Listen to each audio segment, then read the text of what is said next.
World environment day यानी कि विश्व पर्यावरण दिवस के दिन एनडीटीवी डिटॉल बनेगा स्वस्थ इंडिया मुहिम के इस खास कार्यक्रम में आपका स्वागत है।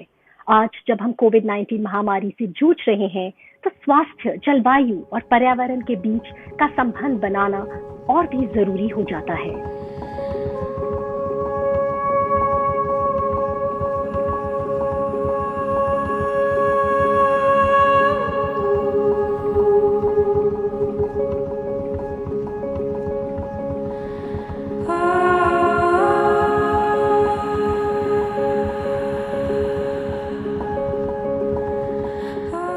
विश्व पर्यावरण दिवस दुनिया भर में 5 जून को मनाया जाता है।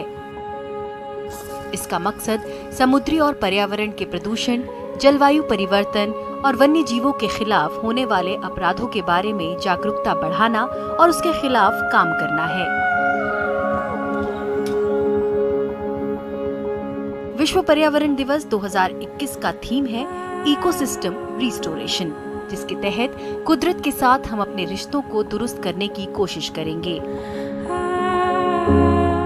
In 2021, we must take deliberate steps to move from crisis to healing. 2021 में हमें ऐसे कदम उठाने होंगे ताकि हम संकट से निकलकर अपनी दुनिया का इलाज करें और इसकी सेहत ठीक करें, क्योंकि मानव जाति के लिए ये बहुत जरूरी है।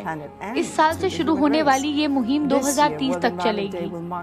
आने वाले दिनों में हमें जलवायु परिवर्तन और जैव विविधता को हुए नुकसान की भरपाई करनी है और ये एक मौका है पृथ्वी को दोबारा ढर्रे पर लाने का और इंसानों की खुशहाली और सेहत का ख्याल करने का। Generate scientific research and create a groundswell of support for action on ecosystem restoration.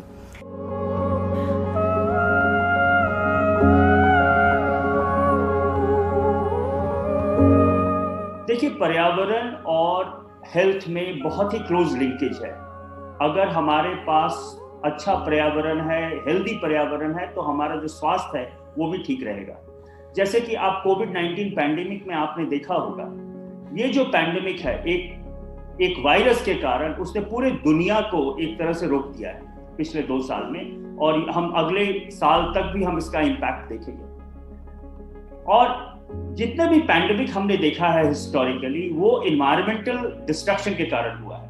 या तो आप अभी कोविड-19 को देख लीजिए, जिसका कारण बताया जाता है लोग अगर exotic meat, wildlife meat का सेवन करते हैं तो उसके कारण कोविड-19 को कहा गया है। बहुत से ऐसे पैंडेमिक पास्ट में हुए हैं, जैसे कि जीका हो गया या नीपा हो गया या वेस्ट नाइल फीवर हो गए या इबोला हो गया, जो कि डिफॉरेस्टेशन के कारण उनको लिंक किया गया है। तो जो पैंडेमिक हो रहे हैं उसका जो महत्वपूर्ण कारण है वो ये है कि अब इंसान जानवरों के जगह में हम जा रहे हैं और जो वायरस और बैक्टीरिया जानवर पे है वो हमारे ऊपर आ रहे हैं।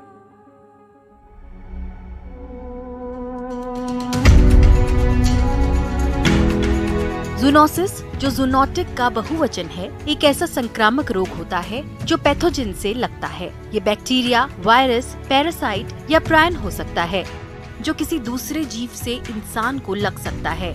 हालांकि इसके बारे में ये भी सुनने को मिल जाएगा कि ये वायरस एक साजिश के तहत लैब में बनाया गया और वायरस को सिरे से ना मानने वाले भी लोग हैं। सच्चाई ये है कि वायरस चमगादड़ से पहले पेंगोलिन या किसी अन्य जानवर को लगा और फिर इंसानों तक पहुंचा, जब इन जानवरों को बदहाल स्थिति में रखकर उन्हें खाया गया। एक प्रजाति से दूसरी प्रजाति में बीमारियों की छलांग बहुत ही कम लगती है। So the whole world has been locked down by a zoonotic. दुनिया भर को एक जूनोटिक रोग ने ठप कर रखा है। दरअसल ये एक ऐसा रोग है जो एक जानवर से किसी दूसरे जानवर के जरिए इंसानों में फैल जाता है।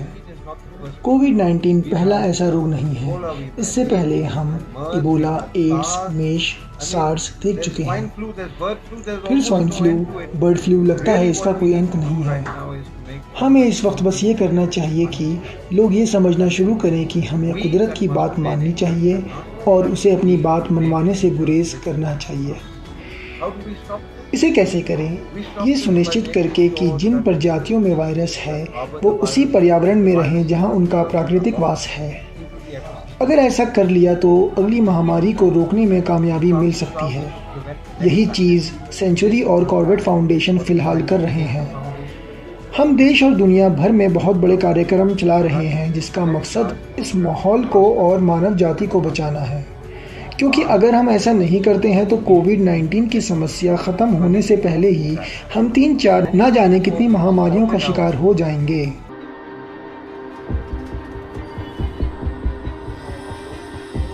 हालांकि अभी तक ये पूरी तरह पता नहीं चल पाया है कि SARS-CoV-2 शुरू कहां से हुआ। इतना तो साफ है कि पर्यावरण और वन्य जीव के कारोबार की जरूरत से ज्यादा दोहन का ऐसी बीमारियों के फैलने में बड़ा हाथ है। जंगलों में जानवर शिकार करके प्राकृतिक संतुलन बनाए रखते हैं।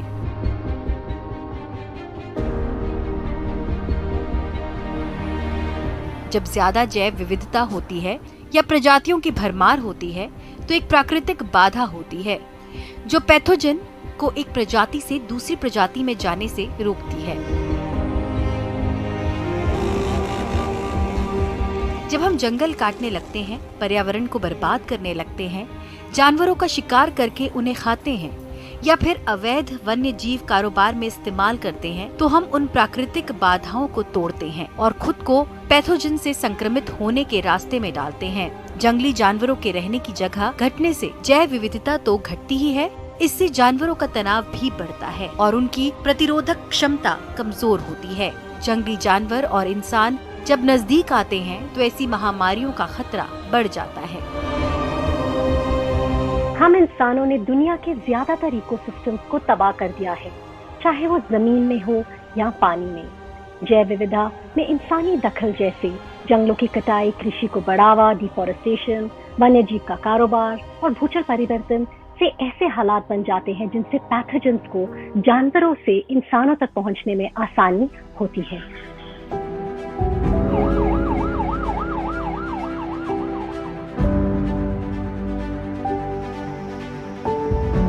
आज दुनिया कोविड-19 संकट से जूझ रही है, जो संक्रामक रोगों और जैव विविधता के इस जटिल नाते को दर्शाता है। जैव विविधता की कमी बहुत से पैथोजेंस लगते हैं, जबकि जंगली जमीन, हथियाने और वन्य जीवों के कारोबार के जरिए लोगों का नई बीमारियों के संपर्क में आने का खतरा रहता है। देखिए, बायोडायवर्सिटी लॉस जो है वो एक तरह से इकोसिस्टम डिग्रेडेशन का और इकोसिस्टम डिस्ट्रक्शन का आउटकम है। जैसे कि पिछले 100-150 सालों में इंसान ने कुछ 20% जमीन को डिग्रेड किया है, और जमीन का जो डिग्रेडेशन होता है वो या तो डिफॉरेस्टेशन से होता है, हमने जो जंगल है उसको काट दिए, या तो फिर हमने एग्रीकल्चर के कारण जो जमीन है उसका जो जमीन है उसको हमने बंजर बना दिया, या तो हमने वाटर बॉडी को डिस्ट्रॉय किया, या तो हमने मरीन इकोसिस्टम को डिस्ट्रॉय किया। तो पिछले 150 साल में जिस तरह से हमने पर्यावरण का शोषण किया है, कोई 20% जमीन आज के दिन में विश्व में डिग्रेडेड है, जिसको कोई 20 करोड़ हेक्टेयर जमीन जो है जिसको कि इंसान ने डिग्रेड किया है। अब आप ये सोचिए कि उसके ऊपर कितने जानवर रहते होंगे, कितनी जंगलें होंगी, कितने माइक्रो ऑर्गेनिज्म होंगे। जो डाइवर्सिटी है जो हमारे पृथ्वी पे, वो 20% जमीन से हमने उस डाइवर्सिटी को खत्म कर दिया। जैव विविधता किसी भी जगह पर अलग अलग प्रजातियों की संख्या को कहते हैं। जितनी ज्यादा संख्या उतनी ज्यादा जैव विविधता। बायोमास पृथ्वी पर जीवों के वजन की मात्रा, और ये दोनों मिलकर पृथ्वी का स्वास्थ्य और संतुलन बनाए रखते हैं। यानी अगर हमारे यहाँ बाघ, शेर, हिम तेंदुए, जंगली बिल्लियां वगैरह हैं, तो बिल्ली की प्रजाति में विविधता है, और अगर हर प्रजाति में उप प्रजातियां भी मिलती हैं तो विविधता ज्यादा होती है। और अगर इन सब प्रजातियों के स्वस्थ सदस्य हों तो एक अच्छा बायोमास बनता है। इन सबको जिंदा रहने के लिए शिकार की विविध प्रजातियां भी होनी जरूरी हैं, जैसे अलग अलग हिरन, बारहसिंघे, जंगली सुअर, बकरियां, चूहे, चिड़िया आदि। फिर इन शिकार होने वाली प्रजातियों को भी खाना चाहिए, इसलिए अलग अलग तरह की घास, पौधे, कीड़े मकोड़े आदि होने चाहिए। इस तरह से एक ऐसा तंत्र फलता फूलता है क्योंकि उसमें जैव विविधता भी होती है और बायोमास भी। इस सब को बचाए रखने के लिए आपको प्राकृतिक वास चाहिए, इसलिए जंगल, घास के मैदान, दलदली जमीन, मैनग्रोव और समंदर में समुद्री घास, केल्प के जंगल, मूंगे जैसी चीजें हमारे ग्रह को स्वस्थ बनाती हैं। लेकिन अब जैविक ढांचा ढहा जा रहा है और हम पृथ्वी को बीमार कर रहे हैं। ये बीमारी हजारों तरह से प्रकट होती है, जिसमें कोविड-19 जैसी महामारी, भूजल परिवर्तन और दूषित हवा और पानी है। अगर पृथ्वी बीमार पड़ी तो हम भी बीमार पड़ेंगे, लिहाजा हमें ही इसका हल निकालना है। इंसान हो या जानवर या फिर पर्यावरण की सेहत, आखिरकार ये सब एक ही है और हमें ये सिखाना चाहिए, क्योंकि भारत और पूरी दुनिया इससे जूझ रही है। जब हम कुदरत के साथ खिलवाड़ करते हैं तो अपनी उस बुनियाद को खो देते हैं जिस पर हमारी खुशहाली टिकी है।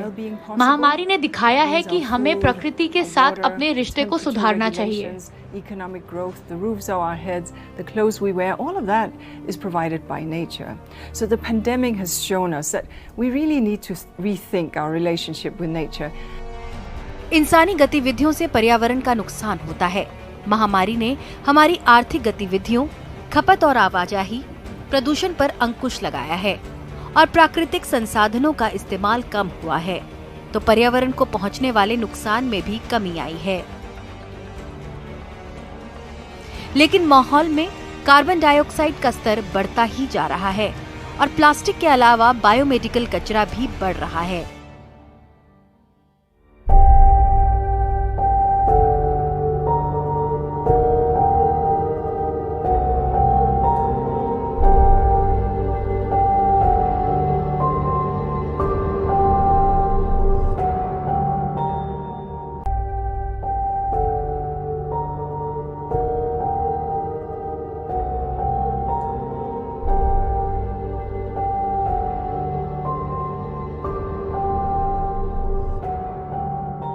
कोविड-19 के चलते प्लास्टिक प्रदूषण और भी बढ़ गया है।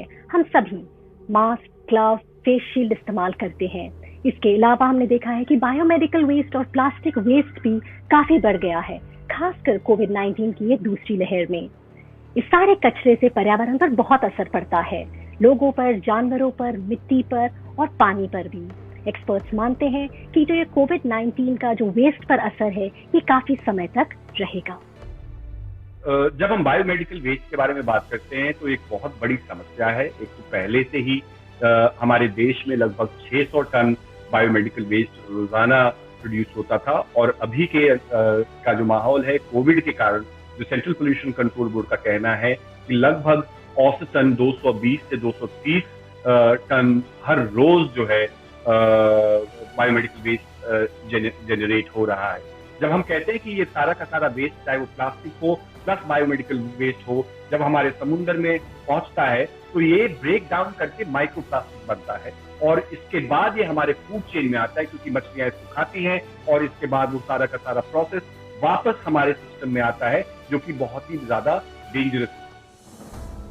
कोविड आने के बाद सबसे बड़ी चुनौतियों में से एक अस्पतालों में डॉक्टर्स और स्वास्थ्य कर्मियों के इस्तेमाल किए हुए पीपीई किट और आम लोगों के मास्क और ग्लव्स के फेंके जाने की है। इनमें से बहुत सा सामान नॉन बायोडिग्रेडेबल होता है और एक ही बार इस्तेमाल किया जाता है, इसलिए पिछले कुछ महीनों में ये कचरा हर जगह जमा होने लगा है और इससे टनों माइक्रोप्लास्टिक्स पर्यावरण में फैल जाएंगे। देश में रोजाना निकलने वाला बायोमेडिकल कचरा लगभग दुगना हो गया है। कोविड-19 से पहले ये 7,22,000 था और अब लगभग 14 लाख किलोग्राम हो गया है। मई 2021 में दिल्ली में रोजाना 18.8 टन कोविड-19 का बायोमेडिकल कचरा निकला। होम आइसोलेशन के कारण निकलने वाले कचरे में भी इजाफा हुआ है। अगर हम सोल्यूशन के बारे में बात करें तो सबसे पहले बहुत आवश्यक है कि हम अपने बायोमेडिकल कंजम्पशन को कितना कम कर सकते हैं। जब हम कंजम्पशन करेंगे, कम करेंगे तो हमारा वेस्ट ऑटोमेटिकली कम होगा। इसमें हम लोग कहते हैं कि आपको पीपी किट की आवश्यकता है क्या, आपको कहाँ पे कितनी बार फेस शील्ड पहनना है। हमें अपने स्वास्थ्य के ऊपर ध्यान देना है, लेकिन स्वास्थ्य के ऊपर ध्यान देने के साथ साथ अगर हम भविष्य के पर्यावरण और भविष्य के अपने स्वास्थ्य के बारे में चिंता नहीं करेंगे तो शायद ये मूर्खता होगी।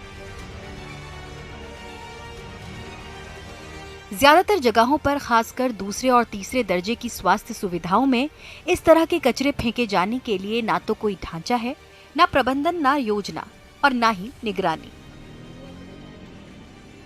अक्सर ये सामान्य कचरे के साथ ही फेंक दिया जाता है और या तो कचरा भराव क्षेत्र में चला जाता है या स्वास्थ्य सुविधाओं के आसपास ही फेंक दिया जाता है। ये बहुत जरूरी है कि हम मेडिकल कचरा निपटारे के ढांचे में निवेश करें। अगर हम स्वस्थ भविष्य चाहते हैं तो बायोमेडिकल कचरे और पीपीई किट का सुरक्षित निपटारा बेहद जरूरी है।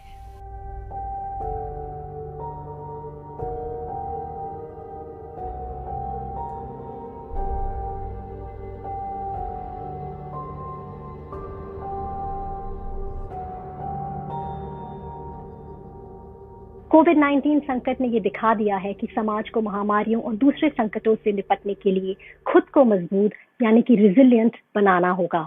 देश जन स्वास्थ्य प्रणाली और आर्थिक असर से निपटने पर ध्यान जरूर दे रही है, लेकिन पर्यावरण की सेहत पर भी जोर देना होगा। आइए इस पर्यावरण दिवस हम शपथ लें कि हम अपने पर्यावरण की सुरक्षा करेंगे।